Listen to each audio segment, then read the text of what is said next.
ওই যে কয়েকদিন আগে একটা আপনাদের ভিডিও শেয়ার করেছিলাম নার্সারির, তো সেই দিন বলেছিলাম যে আপনাদের আরও ভিডিও শেয়ার করব, কারণ একটা ভিডিওতে সব কিছু শেয়ার করা সম্ভব নয়। আর আজকে আপনাদের শেয়ার করব গোলাপ গাছ এবং চন্দ্রমল্লিকা গাছ। দেখতেই পাচ্ছেন কত রকমের গোলাপ গাছ রয়েছে। আর চন্দ্রমল্লিকা গাছগুলো ওই 50 টাকা, 30 টাকা এবং 80 টাকা করে।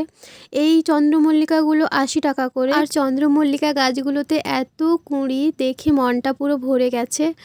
আর এই গোলাপটা দেখুন কত সুন্দর। আর এছাড়াও অনেক গোলাপ রয়েছে, মানে গাছ দেখবো নাকি ভিডিও করব সেটাই বুঝতে পারছিলাম না, তাও যতটা সম্ভব আপনাদের সঙ্গে শেয়ার করব বলে ভিডিও করে এনেছি। নার্সারিটা গ্রামের মধ্যে হলেও খুবই সাজানো গোছানো, পরিষ্কার পরিচ্ছন্ন। আর মানে দেখে আপনার মনটা পুরো ভরে যাবে। এই নার্সারিতে গোলাপ, চন্দ্রমল্লিকা, ডালিয়া ছাড়াও অনেক ইনডোর প্ল্যান্টের কালেকশন আছে, আপনাদের শেয়ার করব।